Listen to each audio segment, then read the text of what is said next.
after the hour. Let me give Trent's little caveat. We're not lawyers. There may be some among us. We're all just kind of talking the best we can to learn about surveys and plats, and so take it for what it's worth. He's more elegant in saying that, but there we go. So kind of along the same, just to keep going with it, is as I was reading this chapter, I kept thinking about how am I doing my plats, right? Like the whole book is about using the plat as evidence, right? You're doing a survey, you're recreating the plat, you're redrawing a plat, whatever it might be to determine boundary. But I kept kind of going that backwards route because I do enough plats day to day that if someone had to recreate mine, or if I had to recreate mine 10, 20 years from now, what am I putting in there to make that a better plat? So I kept kind of using this as a kind of a how-to manual of what should be in there, why I'm putting things in there, and how it should. Of all the chapters in this book, I think this one is going to be probably the most difficult to talk to broadly, because every state has such different platting requirements, procedures, language, and all that. So we can definitely get into kind of state to state specifics and see what the differences are and see if we can't grow from those. But definitely going to have some challenges maybe getting into the specifics. But generally, what is a plat, and how do we use it, and how do we pull information out of that is going to be, the bulk of what we talk about today. So to kind of go along with what we've just been talking about, 7.2 definitions of a survey plat. The term maps, plats, plans, and plots are often used interchangeably. Legally, there may be distinctions. A map is a representation of the Earth's surface or some portion of it showing the relative parts represented, usually on a flat surface. It also has been held that a map is but a transcript of the region that it portrays. Plat and plot have been defined as a map or representation on paper of a portion of land subdivided into lots. Lot width, for example, alley straights, usually drawn to scale. A plan is defined as a map, chart, or design, being a delineation of a projection on a plane surface of ground lines of a house, farm, street, city, and so on. It has also been held to represent an ocular view of the result of a survey, constituting a visual demonstration of work done. So I just want to kind of talk through a second and think of some of the terms that we might use, because I hear plat used all the time as a survey. I did a survey plat. But in my world in Utah, a survey and a plat are very two distinct documents, right?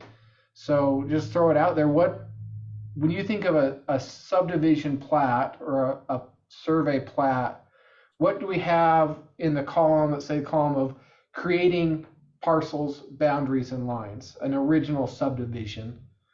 What map terms do some of you guys use?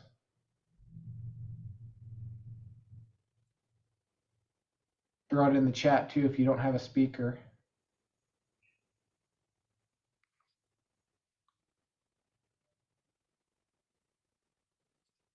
So I know Jerry over in Wisconsin has certified survey map. Well, we use for a CSM as a minor subdivision, basically a maximum of 4 lots. So we refer to that as a CSM or certified survey map. That's what the product is named. But generally, when we do a subdivision for more than 4 parcels, then that's a subdivision plat. We refer to that as a plat as opposed to a map. When we do a resurvey and we're doing a resurvey of property, that's referred to as either a plat or a map. Generally, a plat is what we refer to as far as a legal map is concerned. So normally when we talk about a plat, it's a map product, not necessarily the process, the survey process that goes into that. Okay, thanks, Jerry. How about our California guys? Similar, we have a parcel map, which is up to 4 properties subdivision. Anything more than that, we call a final map. Retracing a boundary is a record of survey. and we typically use the word plat to describe an 8.5 by 11 drawing that's being recorded with a legal description of property. And that varies from where you are in California. Also, because I know I'm looking at Connie who's shaking her head, and yeah, I always grew up with maps. Plats were foreign to me, even in legals.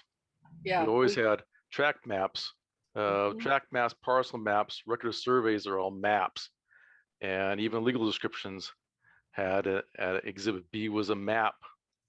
So plats were always new to me. So What about township plats, PLSS, are those referred to as plats or? those are BLM maps. yeah, BLM maps. You don't refer to them as plats, even though that's the terminology that's used in the manual. Correct. Huh, that's interesting. Colloquially, Yeah. it's, yeah, if you ask somebody for a BLM map, BLM product, you're always asking for a map. And, Mhm. yeah, the word plat is not used in Southern California. I mean, you never hear it. It's either a tract map or a parcel map or a record of survey or a BLM map or an official map, or with legal descriptions, you're creating exhibits to accompany legal description, Mhm. which are the 8.5 by 11 sketches. They also call this sketches sometimes. Right. Okay. And Teresa, are you California as well? Tentative and final maps? The final map language there is California too? Yes, correct. Yeah. For subdivisions. Okay. Well, the tract maps are defined in California law as final maps, but the older language for those maps is a tract map, and that remained the name, the colloquial name. Well, even on the face of the map, you will see a tract map rather than a final map. Yeah, you don't But- see That's- final at all. Yeah. That's Yeah. interesting, because in generally in Wisconsin, when we talk for a tract map, we're talking about an index of maps or an index of properties. That's used as a counter map at the Register of Deeds office. And the Department of Transportation, their product that they put out when they're doing acquisition for right-of-way purposes are called transportation project plats. So we use plats extensively Wow. in as a legal map in a legal map context. Nice. Yeah, Caltrans has they have right-of-way appraisal maps, and they have right-of-way record maps that are published to general public. So one is the right-of-way appraisal map is usually at the beginning of the project, and the right-of-way record map is then a permanent record of what happened after the right-of-way acquisition. Even the assessor's office here, assessing taxes, is an map. assessor's parcel map. So yeah.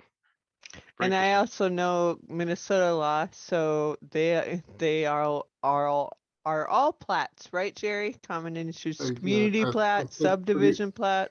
Yeah, I think that's kind of a regional type of thing. Correct. And then back home in Europe where I went to school, it was mapping was part of cartography. They didn't separate mapping versus cartography. So like when I went to school, you had to pass a set of cartography classes, which mostly for plain surveying focus, literally focused on what we call plats over here. And it didn't matter, you could do a least squares adjustment standing on your head backwards the long way. You still had to pass your cartography classes to get a degree. Okay, so Joe says in Arizona, plat is used terms for dedications and acknowledgements. So that's that subdivision, that legal creation of land, and then surveys, a record of survey or minor land division is a survey as well. So it's interesting to see, and I don't know if we have any East Coast people with us. I'd be curious to see how some of that language changes in meets and bounds states, and how that that portrays it too. Again, in Utah, plat, official plat is that dedication. It's got language that creates easements and parcels and lots and dedicates roads and all that type of stuff. And then a record of survey it's a retracement, at whatever level as we've talked about in this class. And we've talked too about, at least here in Utah, those records of surveys do not get recorded. They get filed at a separate office, being the surveyor's office. They're not part of that official record. So it's great to see kind of some of those differences in the nomenclature. I wrote down a bunch. I think we covered all the ones that I could think of as far as different terms for it. Let's just jump into some of the principles here that we're going to go over, and then and go from there. So principle 1, the essential purposes to be accomplished by a survey plat are: 1, to represent the correct size and shape of a property to a specific scale; 2, define by dimensions the correct size and shape of a single and unique parcel of land; and 3, to specify locative elements, physical monuments including cultural features; and 4, to show title identity and record monuments. Principle 2, unless otherwise proved by scaling, distances are given on a plat are from the nearest point on each side of the dimension is written. Principle 3, a distance that is not indicated by writing or numbers on a map cannot be scaled to prove its true distance. And this is one that I thought was interesting because it's probably one I do all the time. Maybe not to prove it, but at least to kind of get an idea of where we're at. And the principle that if it's not there, it's not usable, essentially, is kind of an interesting one to me. Principle 4, reference to an official plat will include all the field notes and all the instructions that created that plat. And I think that probably goes more to the old BLM plats or maps, right, that have some official instructions to create those. I would be hard pressed to see if like I did the subdivision plat recorded today for me, it's an official plat now in the records of the county, if some of that language would still apply, because there's not much instruction to that. Principle 4, reference to an official plat will include all, we read that one. Principle 5, a map prepared by a private surveyor must be authenticated before it can be proffered in evidence, unless it is a permitted hearsay exception.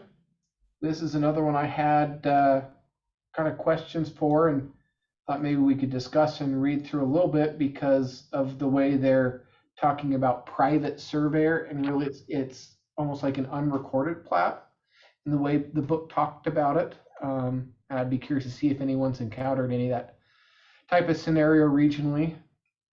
The courts have held that tax maps should only be used by the surveyor and the attorney to indicate to whom the taxes are billed, and not for boundary location. I think that's a no-brainer. And principle 7, the courts may or may not make the distinction between a plat and a map. And I think that goes to a lot of what we've just talked about here. So with those principles, is there anything that popped out to anyone as they read through this that they kind of want to talk about, had questions about, and we can kind of get the discussion going? Getting back to some terminology again, in principle 4, where they refer to an official plat, that's a particular product in Wisconsin. An official plat is a transportation planning tool for municipalities. So when we say official plat, that means a specific thing. It doesn't mean it in the context that they mean it here. Okay, and I never used the term official plat. Like if I'm writing a legal description and I'm going around a boundary and I hit the south line of the Jerry Mon subdivision, there's a lot of surveyors here locally will say, according to the thence bearing distance along that plat, according to the official plat thereof recorded da da da da da. And I'm lazy. All I say is along the south line of the whatever subdivision plat, because anyone can pull it up and you know where to find it. Well, for us, for example, in Southern California, when you're citing where the map came from, you are always referencing official records, and these official records, you literally write down that a certain map came from this book and page of, then types of the books, and then you add that this is of official records of said county, county recorder, blah, blah, blah. But there's also sometimes you will run into county surveyors keeping county surveyor official maps. And my understanding for most of those is that they tend to be a compilation of other maps that for some reason historically they decided to turn into a single map. I don't know if they seem to have, and David, you might know a little bit more about the history of the official maps in various counties. Yeah, I don't have a lot more information on it. I know that the Orange County has like right-of-way maps that are compilation maps. Yeah. Thank you for bringing that up, because that was going to be one of my questions, is give me other examples of compilation maps. Yeah.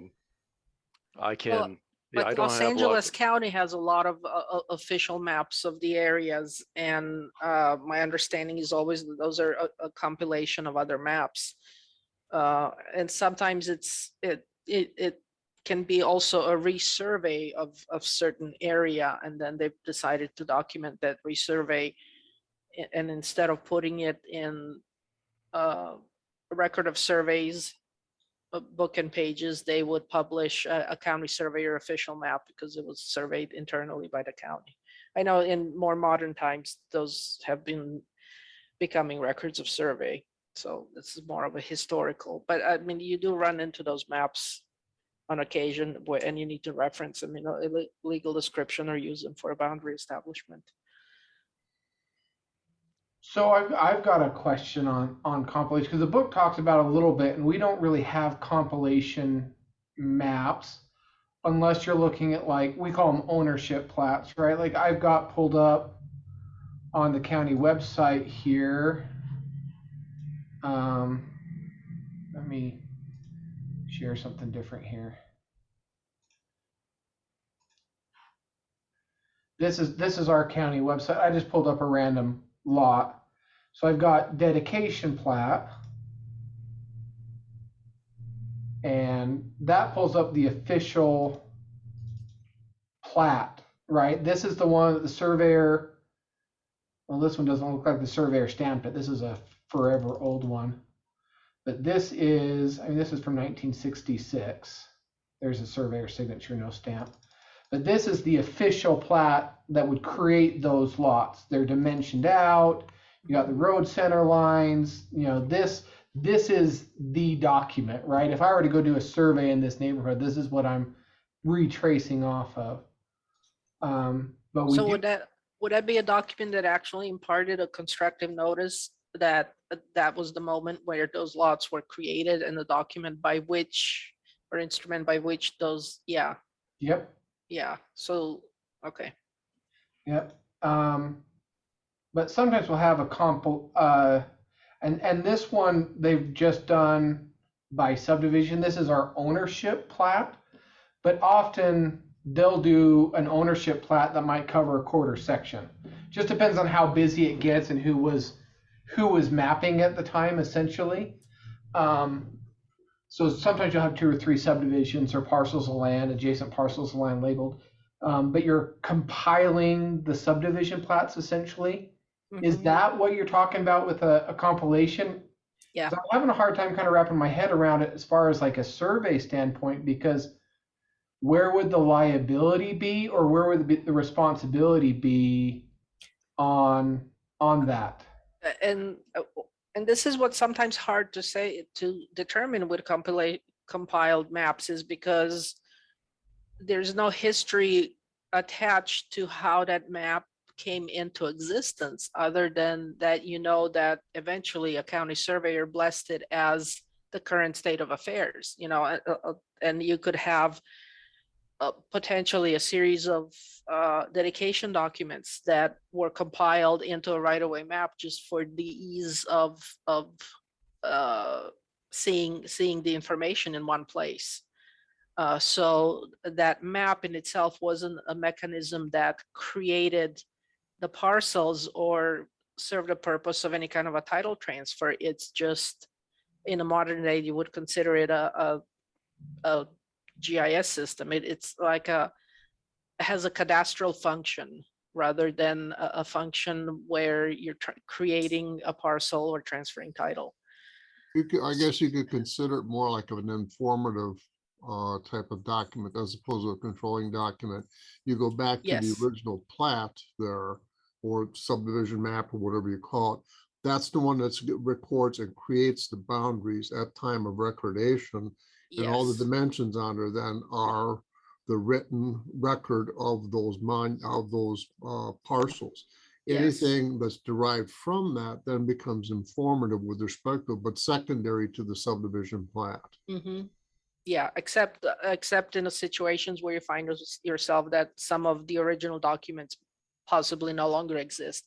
And I think Well, that might yeah. have been why, because like there's a couple of counties that had either floods and or fires that destroyed a good chunk of records for a certain area.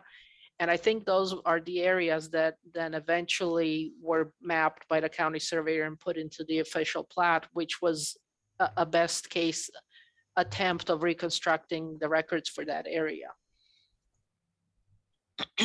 Okay. Great. Well, thanks for sharing. That's kind of interesting to think about and process. Anyone else have questions about the compilation plats or experience with those? I would just say the same up here in Northern California. We have official maps of most of our towns, though we treat them mostly as like an old school GIS. Speaking of Northern California, have you done any work in the city of Oakland? A little bit, yes. Okay, I'm north from that area, and I recently had to do a map in the city of Oakland. So yeah, I had to deal with the city of Oakland monument maps, which were basically my understanding some form of a compilation map, but it was the best available record up there. And Yeah, as I researched records, it was widely accepted as the best available authority for the area. that is correct. Yeah, a couple of the cities right there on the bay use that sort of system. Though we're not very familiar with that in Sonoma County. We don't have that, but when we've gone down into Oakland, San Francisco, and the Bay Area, they'll have monument maps. Sometimes they don't even relate to the boundary. They're just setting up a control network that we can all then reference in our map so that everything can kind of get stitched together. Yeah. Yeah. It was very uncomfortable. I had to set up a lot of boundaries based on curb splits. But yeah, apparently I wasn't the first in that area. So that. Yeah. Okay, well, thanks for sharing. Let's just jump down here. Let's go down to principle 3 and let's see if I can do this and scroll and look. I got it marked on my book, and then because Trent was going to be here, I quickly downloaded the electronic version so we can have it up and kind of look at it. There's principle 2 and principle 3. So a distance that is not indicated by writing or numbers on a map cannot be scaled to prove its true distance. And this is one that I thought we'd just take a second to talk about, because it's almost counterintuitive to me, because we talk about a plat. Again, we're talking about a plat that creates property, should be to scale. We're going to read here in a second all these things that these drawings should have. But then to say don't use that if it's not there, right? And if we're retracing a boundary and we've got to use it, then how do we kind of get through those steps, and what have we encountered there? I just had an instance where my best available information was scaling a distance. And in my methodology notes, I actually literally wrote down probably about a 5 or 6 sentence, I don't know, I'll call it a dissertation on how I arrived to the distance, how I took into the account the scale of the map, the measurement, the medium, the age of the map, the thickness of the line, and from that derived that, okay, my best guess is that this distance is only good within 5 feet, more or less. Just having to explain the methodology and the level of certainty or the level of uncertainty I have in the true distance of that particular line. Yeah, That's good. At least you wrote it down. Yeah. Yeah, and I'll put a note, like if it's on a record of survey, right? Scaled distance, scaled from record, or something like that to say, hey, look, this isn't there. But I'm going to share you another plat or survey we didn't talk about, and this isn't necessarily unique to Utah, but let me share this screen here. Our town site surveys. So history, Utah, again, the Mormon pioneers came in, and California's got some of that, some of the other western states, but they came in and they created a lot and block system and their own surveys because they came in before the PLSS, and they'd been a territory for about 50 years or made a state, and they come through and lay out the PLSS over that, and it doesn't fit. It's all in the middle of homes and everything like that, but this is kind of what I came up with. Again, I think this is less directly what this is talking about, because you can get these distances through other methods. Like it talks about a line on a map or plat has no distance or angle that has no distance or angle indicated cannot be scaled. Any scale distance is a result of 5 elements: the scale of the map, refinement of the measurement, the medium on which it was drafted, the ability of the individual to measure the line, the thickness of the pinpoint that completed the draft. In most instances, a person can scale to approximately 1/50th of an inch. Thus, the final distance calculated is only as close as the ability to measure. One must also consider the base material on which the plat is drawn. Many materials are not stable and change with moisture conditions, either shrinking or expanding. Pull this back up here. So this is a plat I deal with all the time. It's in chains. There's not a lot of measurements in here, and you kind of have to read between the lines to get to some of this, particularly up on these northern areas. You've got to kind of calculate out that angle and get some of these distances here, and not a lot's there. But this is the original map that created one of the cities here that I do a lot of work in, and so this has been a fun one to always go back through. The nice thing from a lot and block, and I would consider this a plat when we're looking at plat evidence, but these lot and blocks were generally monumented with centerline monuments and block corners as well. Over the years, those are lost, but you look at this as each block as a whole, right? So when we go survey it, I'm surveying the whole thing, even if it's just a lot. We hit the 4 corners and all the sidewalk and curb and gutter and square that off and kind of prorate everything between there. But this is one of those that kind of fall in that gray area of how do you scale it versus pull out through other means. A quick little cautionary tale on scaling that an item that I did not see listed here is if we're using maps where we're scaling off of medium that's not original, we also need to take into the account our plotting scale and plotter calibration. I've had a couple of instances where a planner had grabbed a CAD file, plotted it, went to town laying out 300 lot subdivision. Everything was peachy until we went to calc it, and all of a sudden there's about 10% of an area missing. Well, it turned after a lot of testing and scratching our heads, it turned out that the plotter that was used plot, the CAD file was out of calibration. And even though you thought you were plotting something at I think it was a 200 scale, I forget, it wasn't a true 200 scale. Everything was plotting a little bit bigger. So he ended up with a lot of excess areas that turns out the property did not have at all. And that was a little bit tricky getting to the bottom of the fact that the plotter calibration was out of whack. Yeah, that's a good one. I know we always print to PDF now and save everything.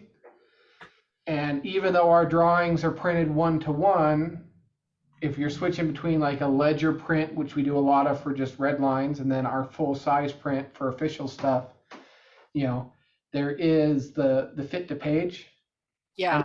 It changes it, even though the PDF's 1-to-1 and it's correct. If you have that fit to page, it's going to just tweak it that 1%, and then we've got caught on that a couple of times, so I always have to be careful with that. Yeah, which is why I explain why I spend a lot of time talking about scale when I talk to students about drawing maps and that, both the scale statement and a graphic scale.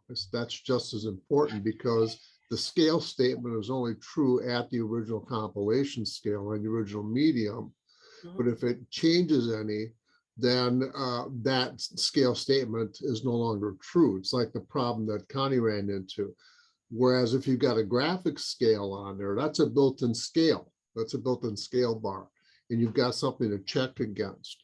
Well, always verify against distances that are known on there on the map to see what the calibration is.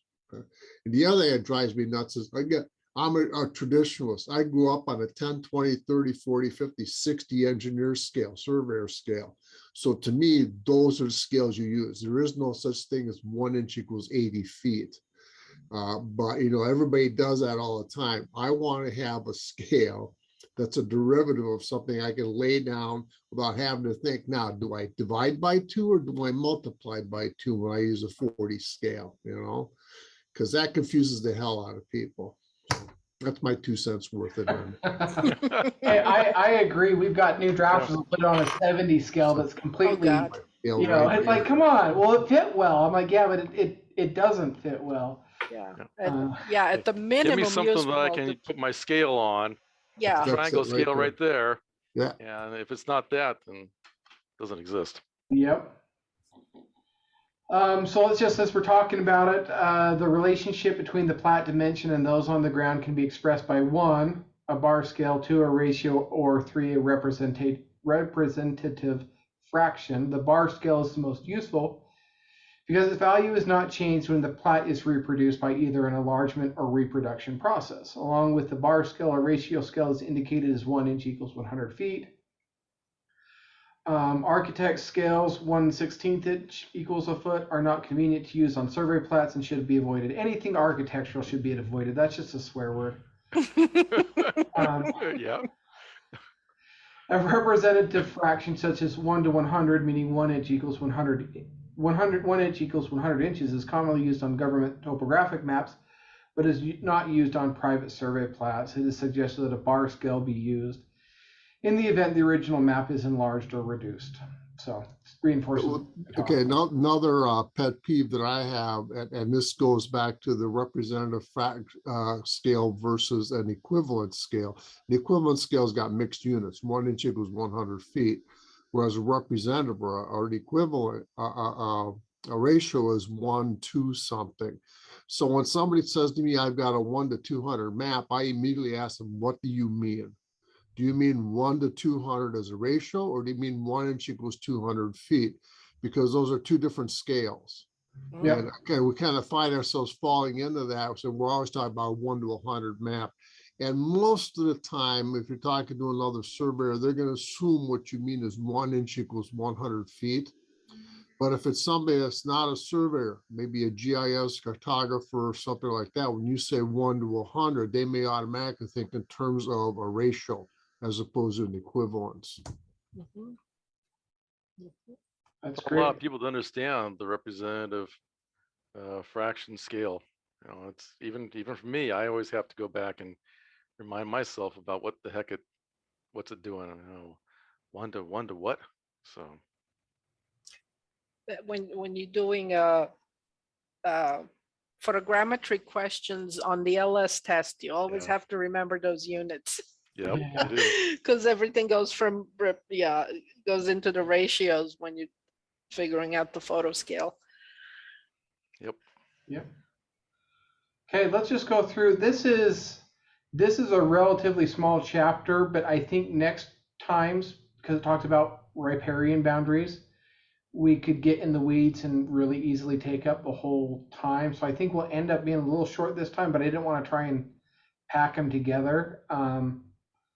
But let's just kind of go through and talk about the things that a plat really does need to have. We've hit on a lot of these, and then we'll just kind of wrap it up with talking about how do we use these to retrace. And then I'm going to get on my soapbox, since everyone else has, when redrawing a subdivision plat, how do you actually do it so you don't introduce errors into it? Because I have a pet peeve. There's an order to which you draw a plat when you're putting it into CAD. And if anyone does anything different than I say, you're just wrong. And we'll start with that.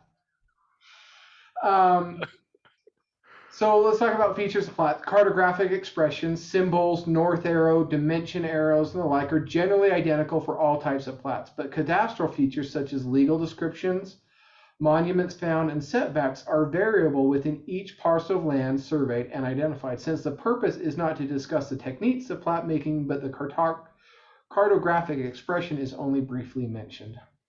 Although land surveyors in private practice are not required to do so, it is recommended that surveyors adopt and use standard symbols identified in national and state-specific map standards. And so that's where, again, kind of get in with your state society or the common practice in your area. And so I hate to do it, but we're just going to do a bunch of kind of just highlight reading here and kind of go through this. And if anything pops out and we want to kind of stop and talk about it, we can. When a surveyor or attorney wishes to use a map as evidence in the court trial, several considerations must be addressed.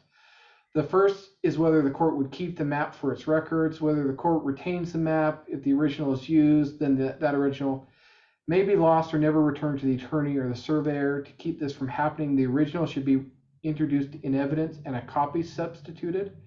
In court trials, the resultant print needs to be large enough that the juror or judge may see it from a considerable distance. For ordinary lot surveys, a small drawing is usually adequate. At times, it's necessary to make one large-scale plat or several detailed plats. So that gets into the whole purpose of this book. But drawing should be reproducible. I've got a quirk in our CAD program right now that they introduced a couple years ago where they're trying to make it smart. So anytime we have a cardinal bearing, north, south, east, and west, our bearings and distances automatically switch over. So instead of saying north 90,000 east, right, it just says east. But for some reason, however they've set it up, and we fixed it now, but for a little bit there, it was taking all the other directions and it was putting this little dot underneath it that almost looked like a decimal in the wrong spot. And so we had to go through and kind of pull that out of the CAD template. Someone, decided it was a good idea to, however they set it up. But it wasn't reproducible because as soon as you copied it, those start bleeding into each other. And you'd look at it, it's like, well, is that a decimal there? Is it, and even on not just a non-cardinal, but on an angular bearing, right? Like 8956.43, is it 8956.43? And it was confusing, and so we had to work through it. But it needs to be reproducible. Utah, go ahead. My mantra lately is that illegible map or something illegible on a map makes the map technically incorrect. Yeah. Because I especially in California, everybody's pushing, the map has to be technically correct. Well, if you can't read something, it's not technically correct. And you have to consider map legibility upon recording, because there's going to be some loss of quality and clarity once the map gets entered into permanent records. That's the map equivalent of a patent ambiguity in a description. When you can look at the map and you see that there's something wrong or it's confusing, it introduces an ambiguous situation. Yeah. We've threatened surveyors that, hey, the county surveyor is going to put a note on your map, on your corner record that says we can't read it. So we're gonna, and we'll bounce it. And Yeah. they usually come around after that. Yeah, yeah.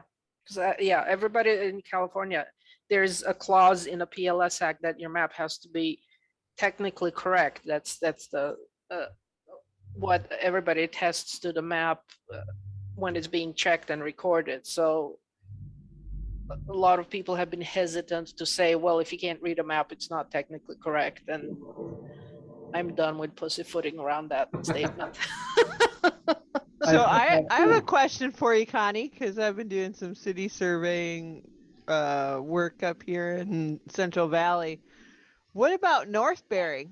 You know, you can tell these people everything they want, but if a map's not North Bearing, do you call that untechnically correct? If the map is what? Not North Bearing. If like you see a subdivision map and you got Oh, some calls south and east and some Yeah. are, I mean, and truly when you're checking that map, it is a nightmare so to begin with. color code my comments. Okay. Green comments are optional, red comments are mandatory. My understanding is there's nothing in a PLS Act where There I isn't. can force people to use North Bearings. Correct. However, I do put this note down is that it, and this is codified in the PLS Act, that it is our responsibility to prepare the map in such fashion that it leads to as few errors as possible. And then I tell people that if you're preparing a map which doesn't follow general regional conventions, then you are purposely incorporating a higher risk of errors on your map. Correct. Basically telling them, look, and this goes way back to the psychology of how our brains work. The harder you make somebody work trying to interpret your information, the likelihood of errors in that interpretation goes up exponentially. And it is the responsibility of the communicator to make sure that your information is communicated clearly. If you're being stubborn and just convoluting things because you have a personal preference, this is leading to additional errors. And there's basis in our PLS Act to say that says that you have to make sure that your map is free of errors in their interpretation to the best of your ability. So when a peer brings it to your attention that you're confusing the issue, then it's somebody's professional responsibility to take a minute and try to understand that I'm not preparing this map for myself and for my enjoyment and for my ego. I'm preparing this map for the posterity and people who, 300 people that are going to have to try and interpret it between now and however long these records last. So Well, let me toss this question out. How many, in all the different jurisdictions that are represented here, how many of them have an actual formal review process for the subdivision, for the maps that they create, for the subdivision maps or the CSMs or the property surveys and that type of thing? In Wisconsin, the only one that goes through an official, very rigorous review process is a subdivision plat. We have a state level plat review, and they act as a primary review for that. And then different state agencies or objecting authorities that can look at that, for various purposes. But as far as a CSM minor subdivision, that's not required, although the local jurisdiction can require that plat review that as a courtesy. So there are products that surveyors put out that are checked by an independent authority, but others that are not. So again, the responsibility goes back to the surveyor as far as legibility and content, as long as it meets whatever it says in the state requirements has to appear on that map. How many others have a review process for any or all of their products? In Orange County, the county of Orange, we review everything. Tract maps, parcel maps.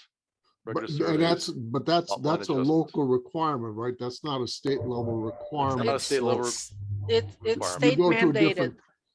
State mandates that all the subdivision maps get reviewed by certain standards, and there's pages and pages of text about those standards, and then local agencies can have their own ordinances where those standards can be made a little bit more strict. Right. And then for records of survey, which are what you call a retracement surveys, Resurvey, in order okay. for those to be filed into permanent records, a county surveyor has to review them and attest to the fact that they're technically correct. Okay. And the technical correctness includes mathematical reviews, boundary methodology, and legibility. Okay. So in Utah, there's no state level requirement for review. And I'll add on to your question, Jerry, here, but I'll answer my question first. So the city is the approving entity. So on a subdivision plat, it goes through the city, gets approved. We still print to Mylar, and there's a plats are 24 by 36, state regulated. Right. So we print it to Mylar. I stamp and sign it. Our notary stamps and attests to the developer, owners, subdividing, because there's dedications and things like that. They then take it to the city and utility entities. The city is the one that approves it, and they're the ones that are I would probably say at the state level are the ones that would be required to review it, because they're their approving entity. But there are just a handful of counties that do review it as part of their mapping and recording process, right? To put it into their GIS system, things like that. But that review has generally happened after Mylar's been done, city's approved it for recording, and it's gone to the county for official recording. There's a couple counties that review it and give comments, and there's a couple counties that will hold it hostage, and you actually have to go change the Mylar, which is a little gray area, since everyone's already signed it. Usually they're pretty minor if you're a decent enough surveyor, so I don't have much heartache. Like I did one today. It was a stupid mistake. We transposed a parcel ID number. Instead of 0108, it was 0118 or something like that. So I didn't mind going and scribbling that one out and fixing it, right? But the county actually held it up for recording because an adjacent parcel number was wrong. But most counties here do not do a formal review process, and if they do, it's after everything's been approved. So there's not necessarily no uniformity across jurisdictions within a state. I guess that's what I'm getting at is there some place, because like I said, outside of a subdivision plat in Wisconsin, which is required regardless of where you are to be reviewed at the state level, there is no other uniformity that says a CSM will always be required, will be reviewed. In some cases it will, in other cases it won't. Okay, so my question then is for everyone else, maybe Connie and David or Jerry, who's the approving authority? You get a plat done, who's approving it and stamping is it okay to file with the county or record with the county? In Wisconsin, it goes up to the state to plat review, and plat review reviews it to make sure that it is consistent with the subdivision regulations and that all the numbers on their close. They actually go through and compute everything and make sure everything closes. All the monumentation criteria is met and all that type of stuff. So it's as good a product as you're going to get. So that happens at the state level. There are also objecting authorities or approving authorities depending on the particular instances for that plat. Say, for instance, navigable waterways are involved. Well, the DNR is an objecting authority because you have to provide public access of a certain width every certain distance and that type of thing. The DOT will get involved where impact of driveways on the highways will be concerned to limit, to restrict access and that type of thing. But they may or may not be involved depending on a particular circumstance. Plat review is always involved. And But what is that is done over the years is they've created, I don't know if you can see this or not. Yep. It's called the platting manual. And what that is, a very detailed document, a couple hundred pages long, that goes through and addresses some of the things Connie was talking about the map composition, and somebody made a comment about Arizona's minimum standards require a 0.11 minimum text height and that type of thing. It goes into a lot of the technical details of mapping as well as the legal requirements for it. So it's a pretty good guidebook in that respect. Well, at what point does it then, it goes through the state level review, and then it, what does that, do they then go back to the city as the approving authority and say, city, whatever, this has been reviewed and approved by us? That goes down to the county level at that point. As long as it meets the county requirements, and also that they may have more strict requirements than, say, the state does. For instance, it says at the state level that if it's more than 4 parcels of half an acre or smaller, well, at the local level, they may raise that acreage to 1 acre to kind of restrict that. So they can make it more strict. And as long as it meets their requirements, then there really is nothing to prevent it from being recorded at that point. As long as it's got all the appropriate signatures on it, a tax, taxes have been paid for and everybody signs off on it, and all the dedications meet the local requirements, for public roads and that type of thing. Then for all intents and purposes, it gets recorded at the county and creates those parcels. When does it get signed and printed on like a Mylar or something? After plat review? There's a couple of steps involved in the process. There can be a preliminary plat that's generated, and there are copies of that are submitted to the different agencies for review. If the preliminary plat, you don't have to have a preliminary plat, but that's generally a step that most people use to make sure that all the appropriate, I's have been dotted and T's have been crossed and all that type of stuff.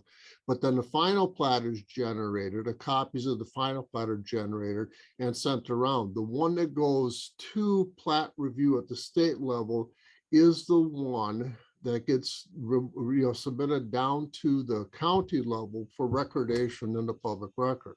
So that one's been signed then? That goes out? Yeah, that's been signed by all the appropriate authorities. Now, so if there's corrections, we're moving now towards digital submissions and that type of thing, and that opens up a whole nother can of worms because there is no, at that point, really a physical product per se in a traditional sense. It's a digital product that's created with digital signatures on it. They're still wrestling with some issues with respect to pure digital submissions. Where there's a law that goes into effect this year that in Utah, that's why I'm kind of prodding, going off the track here, is they're supposed to by the end of the year take all plats digitally, but they're trying to figure out how do you get signatures, how do you get the dedication. That's why I ask at what level. So it's been signed, it goes to plat review. If there's things that need to get corrected, do you have to go get it re-signed then and go through every entity to get signatures on it? It doesn't get signed up by plat review. They don't sign off on it until all the other requirements have been met. Okay. So it has to get circulated to all the other objecting and approving authorities and any local requirements before plat review will sign off on it. And then once plat review signs off on it, then it can get recorded.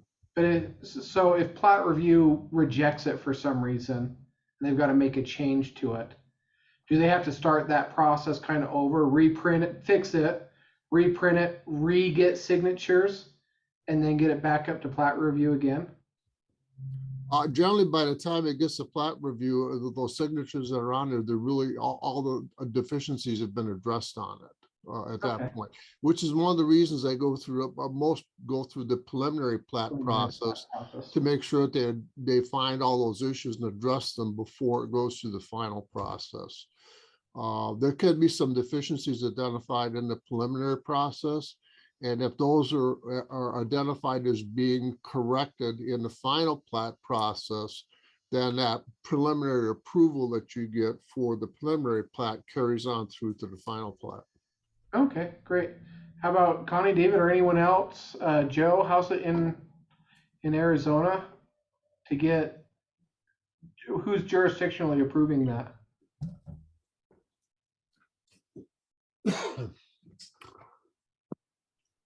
In Arizona, when it comes to the plats, we do kind of the preliminary plat. We can submit it to the city or county, depending on whose jurisdiction the plat would be in.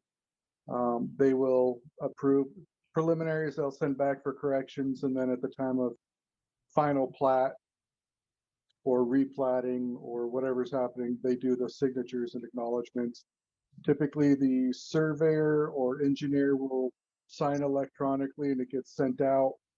Most of the city officials will sign ink signatures, and then it gets recorded. Okay. Okay. We have, I mean, for subdivisions, we have a whole process up front, what it's called tentative mapping, which addresses all the preliminary design issues and goes through the entire departments of public works. So engineering, planning, blah, blah, blah. So once all that is ironed out and everything is ready to go into final mapping, we would prepare the map, and then it goes through what's called a map checking process. So you get your map, turn it into whoever is the jurisdiction. Sometimes the county has 100% jurisdiction. Sometimes it's split between the county and the cities. If it's a map that belongs to a city, sometimes the city will contract most of the map checking to the county. Other times they go half and half. Sometimes the city has a qualified staff and they do 100% of the mapping. And then your map goes through this map checking review where it's basically, they make sure that it conforms to all the requirements of that have been put into place during the tentative mapping, and that it complies with all of the state law requirements. So it's either the city or the county surveyor that is in charge of that process, or sometimes both of them to certain degrees. So most maps go through a couple of go-rounds of this map checking where all the details are ironed out, and then you get where your map is proclaimed to be technically correct. This is when you go and print your Mylars, get all the wet signatures collected, and then it goes through a final review to make sure that just, you know, all the typos have been caught, that you've done everything correctly. If you have any changes at that point, if they're non-substantive to where they're just considered little drafting errors, you can make them directly on a Mylar right there. You know, if you catch a typo, they don't make you go through collecting all the signatures. If it's something that will affect the title, yes, then you have to go back and collect all the signature. But most of the drafting errors can be addressed. They either send you the Mylar back, or you can literally go to the public counter and do the changes yourself, ink them on Mylar. And this is where then the county surveyor attests that the map is ready for recording. Then goes to the recorder's office. The recorder will look over it one more time, make sure that it's satisfies their legibility requirements, and then the map is recorded. We have 27 cities in the county of Orange. As we continue to lose surveyors throughout the county, more of the cities are contracting with the county to do full checking. We do full checking of maps for many of the cities, and just puts more work out there, more work on us. Yeah. And we make corrections right there in our office. So if the surveyor agrees to it, then we'll make the corrections for them right there to get it done. Okay, that's good to know. I mean, so in Utah, again, we do go through the preliminary plat process and preliminary reviews with the cities, but there's only like 5 cities in the state that have a surveyor, and 2 or 3 of those cities, the surveyor never even sees the subdivision plat because it's engineering review.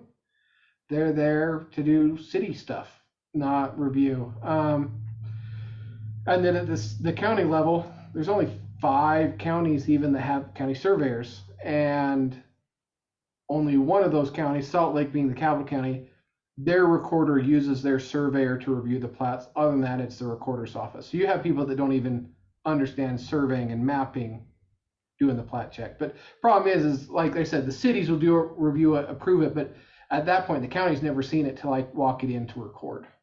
Trent, I had a question. You said that they're looking at digital signatures now in Utah. How are Yep. they going to do that by law? It's already a law.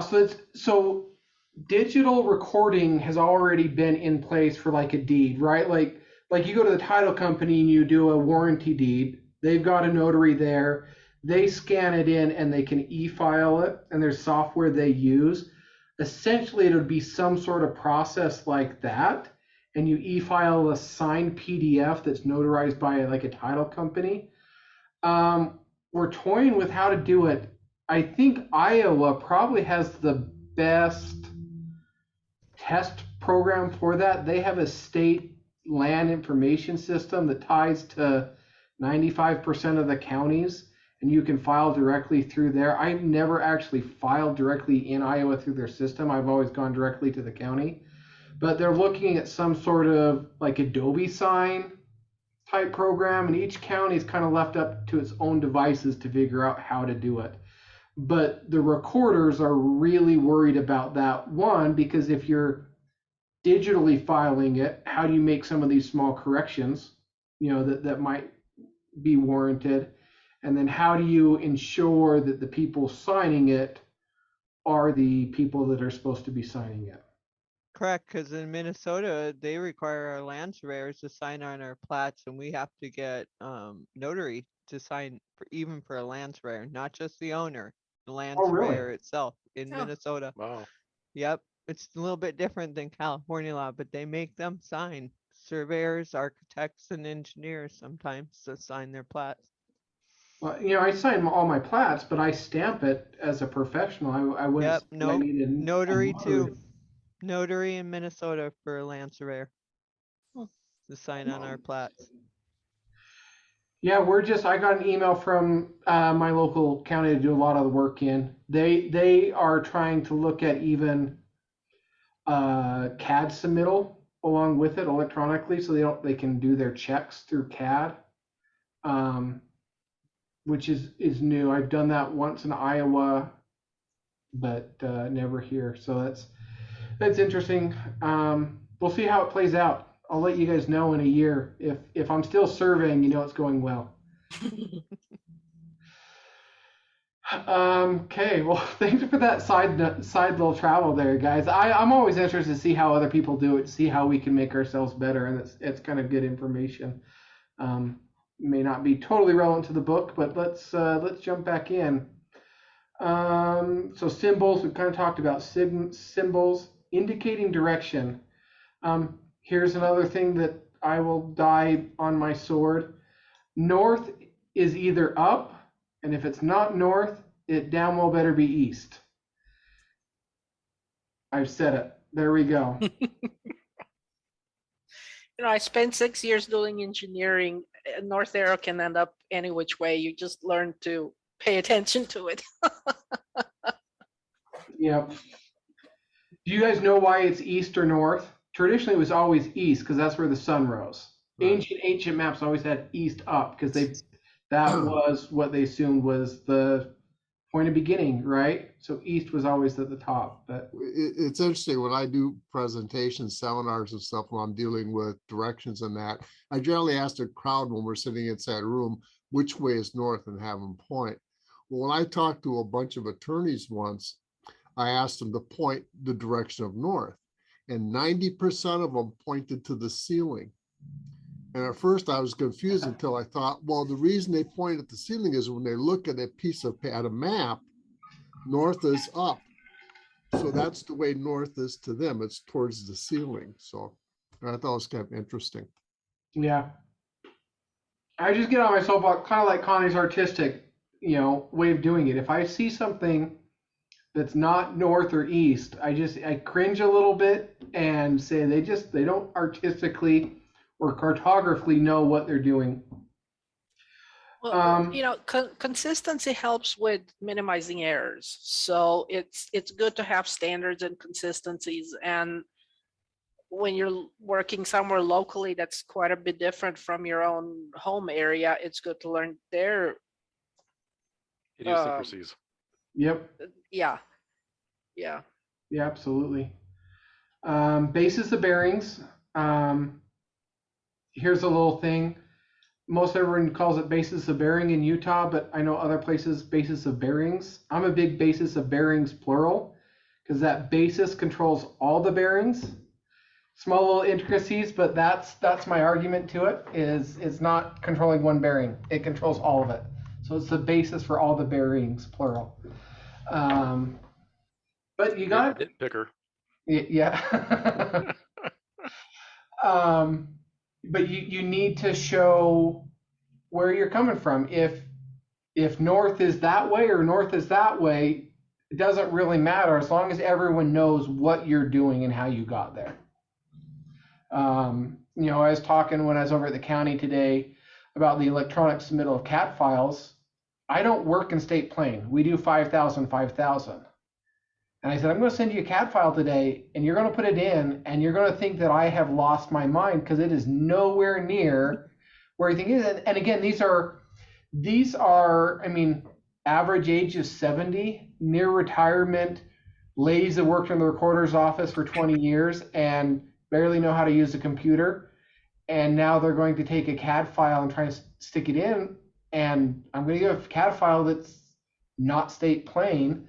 That's our company procedure, and they're not going to know what to do with it. And so we kind of talked about how to do that. But any surveyor that's following in your footsteps, again, we kind of started this discussion about when I was reading this, I'm reevaluating how I'm doing my plats and making sure I'm hitting certain things. These are things I've got in there anyways, but basis bearings, can someone else take mine today or 300 years from now and recreate it? Right? So basis of bearings is a good one. We don't deal with elevation datums, and they even say elevation disputes are rarely the subject of a boundary line measurement. But there might be a need to do it. I know we've got some stuff along the Great Salt Lake that there are no build lines that have an elevation associated with them. So from occasion, I've put a benchmark and an elevation on my plat. Dimensional data. And this is getting into this one.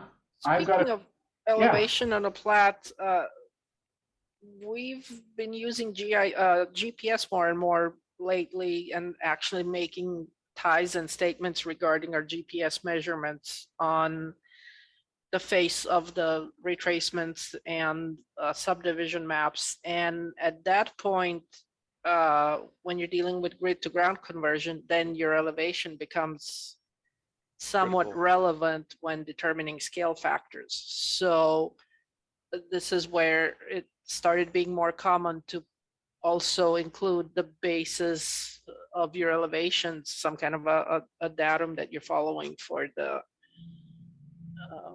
when you're doing your maps. There's a whole class on grid to ground because a lot of surveyors don't understand that. And that's one of the reasons why we use 5,000, 5,000 grid to ground and international feet to U.S. survey feet in state plane, because we have been involved as expert witnesses, testimony where a surveyor didn't understand their equipment was set up improperly. Mm-hmm. And it's about a 30-foot shift here in Utah. U.S. survey foot, international foot, if you don't hit that right button in your collector. Mm-hmm. Something else that surveyors know nothing about anymore, but should know a lot more about: spiral curves. So here's Dave, I love it. Here's my conundrum. This is why I'm really excited about this class today. I filed a plat, subdivision plat, that is bound on the west side by a state highway. The state highway, I have their deed. They took possession of that highway right-of-way with a deed, and they call out the spiral curve, say, thence bearing a distance to a point of curvature of a spiral curve, thence along a spiral curve whose chord bearing is bearing and distance, and then along a curve. So they don't actually define the first segment of the spiral curve. A subsequent survey surveys it and shows it the exact same way, same language, no as survey description, no spiral data.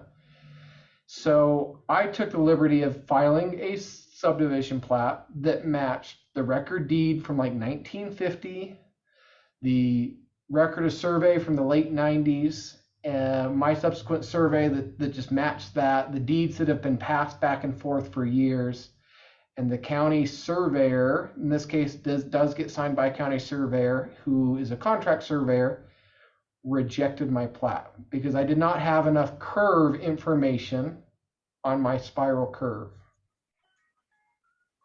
Not wrong, but I'm following record. So I thought I'd throw that scenario out here as just some food for thought to think about. I can certainly calculate out the spiral curve. I know enough to screw that up, but I just didn't want to. No one else did, so why should I have to? But it looks like they're not going to file my plat, and I've got to go redo it, get the spiral curve information on there. Did you have enough info there to calculate it? You said yes, right? You kind of do. I mean, because I've got my tangent line, I've got a curve with a chord bearing, right? And then I can go, and then I've got the other curve. So I could technically create my triangle, split the long chord, take this angle, calculate this angle, calculate the vertex to get my radius, and then create a radius to calculate the curve, right? I could do it. I'm probably going to have to. But I'm going to fight it for a couple of days just to see. So there we go. But in any case, there needs to be enough information. I mean, we've recreated older plats that say vents along a curve whose delta angle is this, right? And all of a sudden you're going through and trying to recreate something because there's not enough there. Or I've done plenty of plats where I start at the point of beginning, I go around till I hit the curve and I know I can't calculate it, so I have to go to the point of beginning and go around the other way till I hit the other PT of the curve and then calculate that out. And so anytime we're doing a plat or trying to recreate it, from the boundary evidence point, we've got to talk about that in our narrative. What issues did I find in the curve? How did I solve it? But in a plat preparation scenario, we've got to have enough information in there to certainly recreate it. And so that's what this next little section talks about. Monuments. Every city but one in the state of Utah requires centerline monuments to be placed in a subdivision. One city, it's the city I'm sitting in right now and do a lot of work in, they will not allow you to do centerline monuments because they don't want to maintain them and pave over them. But that's, I mean, if I'm doing a survey of a subdivision, a boundary survey, I'm tying to those monuments before I'm tying to section corners, right? It's just a matter of process. Culture improvements, title identity, plats of survey results, plats with omitted information, we've kind of talked about that, plats of title surveys for title associations. This is kind of an interesting one, a big section here. I think that's a whole other discussion because it's talking really about ALTAs, which is a whole class. And if you want a great discussion about those, it's Is It Surveyor Says, the NSPS podcast, back when the new standards came out. Yeah, really anything that Gary Kent does. Yes, anything that Gary Kent, but he did like a 4-part discussion on that podcast about the history of it, why they've made changes through the years, where they're trying to get to. I think I learned more out of those 4 hours than I ever did about ALTAs.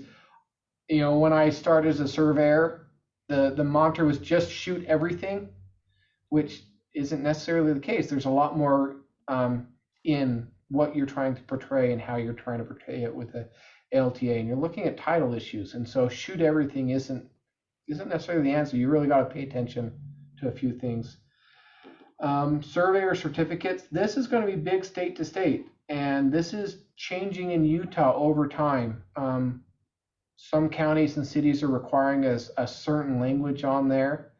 And it's always a fight to kind of figure out what they want and how to dedicate things and the liability that the the developer or the owners are taking on in this. I mean, I've got one city that they have this whole hold harmless clause in there. I mean, we're using title reports and everything to try and suss out any of the encumbrances or the restrictions on a plat, and they still have I, the developer, hold the city harmless and the public harmless against, or the city holds us harmless against any issues or easements not shown on this one. And it's, there's a lot. That's a whole other thing to kind of get into legally. Those that have a more legal background would be really interesting to talk about that. Contents of plats: record information, found physical, proof of correctness, basic bearings, expressions, distance, direction, coordinates, curve data, monument set, oaths or witness evidence, data survey, client's name, surveyor certificate, easement location, unauthorized possession, actual and title. This is usually, at least in Utah, is usually getting resolved before it goes to plat. We're doing record and surveys and cleaning up boundary issues before it's getting platted, because most counties will reject it if there's any boundary issues not resolved pre-platting. I was going to say something else on that one, and I forgot. There is a city here, just kind of an interesting side note. I'd be curious to see what everyone else has, but can a plat convey, right? Is it a conveying document? Is it a creating document? We have one city that says a plat cannot convey easements besides public utility easements. They get lost in their own language, but if there's any like a storm drain easement that goes to some sort of utility through a lot, right? Ends up being a private storm drain or irrigation easement. They are required then to pre-file those easements and record them. And then we note the recording information on the plat, but most cities in Utah and counties will let you convey easements through the plat, and that's going to change state to state, kind of state requirements, but that's part of our Land Act. They call it LUDMA here, and that's just the way the city Utah have to have it. acceptance certificates on easement conveyances? Yep. Okay, I don't know if that was countrywide, that every conveyance has to have an acceptance or not. Yeah, in California, you can dedicate easements or grant them on a map, but they have to be accepted on a map as well. Well, they can actually be accepted at a later time, but they're not valid until they're accepted.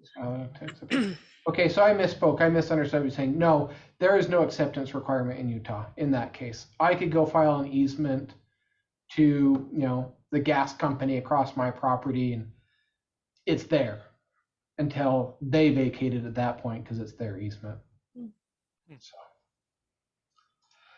So, original plats, kind of the purpose of them, and as we've talked a lot about the creating of property bounds, there's something to be said too when we're talking about plats, that in a subdivision, all those have equal weight. There are no junior and senior rights inside that subdivision. They're created simultaneously. Compilation plats, we talked about that quite a bit at the beginning. Official plats, private plats. This is one I was hoping we'd kind of get to a little bit, but we're running out of time. But this is talking about a plat created that was never filed. I don't know. In today's day and age, any of those are going to be older ones. Most states have some sort of filing requirement. I think that's probably a holdover from older books, because most of those surveyors that would have had private plats, at least in areas I work, there's no way of pulling that. They've retired and they've burned all their stuff and it's all lost and gone. I can think of a couple companies and surveyors that have just closed shop and don't have anything, don't keep anything. So private plats or surveys are I think they're going away in the most case, as things are required to be filed. Assessors and tax plats as evidence. The crux of it, when attorneys or surveyors anticipate using, did we read this one already? When attorneys or surveyors anticipate using maps or plats as evidence at a trial for purpose of discovery, they should realize that simply because it is a map or plat of the area in question, it will not make it automatically admissible. The attorney must consider two elements: relevancy and admissibility. Although the surveyor's main concern is relevancy, it is useful to help prove the facts it wasn't used to prove. A map is relevant if it depicts the area in question, either historically or showing information as it currently exists. But the question of its admissibility must be addressed to make it usable. There are two basic sources of maps, and the courts will treat each differently. For lack of a better terminology, one will be identified as a term as official, and the second will be private. The more abbreviated the map, the less useful it is. So there's that. Conflicts between plat and field notes, and then summary. When discussing plats, a distinction must be made as to the plat itself and the information that is depicted on the plat. There are plats of original surveys and original plats. That is, the original plats, which are the first plat of the parcel. Plats of original surveys are usually created after the field work has been completed, and as such, they have been held by case law as being part of the survey itself. An original plat is the first plat that was created to depict the work. So yeah, lots of great in there. In the last couple minutes, how do you redraw a plat? You start with the outer boundary, and then the center line, and then the right of way, and then the lots, and you create it bigger to smaller in order of importance and what holds. And so I know some people that they'll do the outer boundary and then try and get the lots in there and fit the right of way to it, and inevitably you're always chasing about a tenth of error somewhere that was never ever needed. So outer boundary, right of way, you offset those lines, or center line, you offset those lines to create the right of way, and then you plug in the individual lots as needed to massage the difference between there. So that's one that we definitely have to teach younger guys how to put that in. That's always a battle in my office. Yeah, how to Trent calculate. Williams law. Yep. I usually talk about, you have to think about how this was originally created. And, when somebody's brand new, they obviously haven't been through a process of creating a new subdivision to see how everything is laid out. But once you've been through the process a couple of times, then when you get a map that you're retracing, you're kind of literally trying to retrace the original footsteps. And that means if you have any knowledge or can glean any knowledge of how the map was originally laid out, that's how you do the calcs, the record calc as well. So then, it has to, and then you can deal more efficiently with, where to throw the rounding error, where it's going to be less significant, or if you end up discovering any blunders on the map, you might be able to resolve them as well. The thing Intelligently. the thing you gotta be real careful of when you do the outside working your way in is that even though there are no junior and senior rights amongst the parcels that are created as part of that subdivision plat, the ones that border on the outside and on the exterior inherit the junior and senior relationship of the parent parcel with respect to the surrounding parcels. Mhm. So you can't take something that's a junior, a senior overlap, and then shove that back into as a proration through those interior parcels because they do not touch and concern the boundary. So that's one thing you got to be careful of, is establishing that exterior boundary and then looking at what the dependencies of those parcels that share that boundary have with respect to the surrounding parcels, and then not shove that back into the interior parcels. Yeah. Certainly. Yeah. And that goes back to, again, the research. You go back to where did the boundaries come from? Not just where did the subdivision come from, but where did the parent of that subdivision come from? Right. And then when I was talking about mine, it's the subdivision itself. If you're like for example, if I have a bunch of subdivisions that butt up against each other and might have junior senior rights as a subdivision, I'm going to draft each of those in, overlay them together, and see how they fit in relationship to each other. And you address junior and senior rights on those boundaries. Mm-hmm. But too often I have drafters. I've got one that I'm trying to train up that's just kind of been just a drafter. She just kind of does small surveys, and she wants to start moving in and doing more. And I gave her a fairly complicated subdivision. It has a bunch of curves. I mean, every center line is a curve. And she chased it for for hours trying to get lot lines to fit the curves, to get the curves to fit something else. And, 10 minutes of just, okay, here's the outer boundary, it's correct. Start here and draw your curves through and set it off. Everything fit perfectly. There was no errors in it, but she was chasing 2 or 3 tenths across the thing and she was trying to get lot lines to start first. And then from the lot line, draw a curve around, and it wasn't adding up because you're not connecting the dots right. And you got to think about how they were designed originally. They had a piece of land, they designed a road through it, and then everything else got created sequentially to that. So, okay, well, Trent missed out on a good one. Any other questions, comments before we kind of wrap it up for the night? Jerry, thank you for putting some of those links in there. Matthew, thanks for, I'm going to look up Mark Monminer. Bookmark that one, look at some of his stuff and get familiar with that. Appreciate you guys, and we'll see you in a couple of weeks. Thank you so much for your Sounds good. efforts and everybody's Thanks very discussion. much. Good Yeah. discussion. Thanks, guys. We'll see you. Good night. Thank you. All right.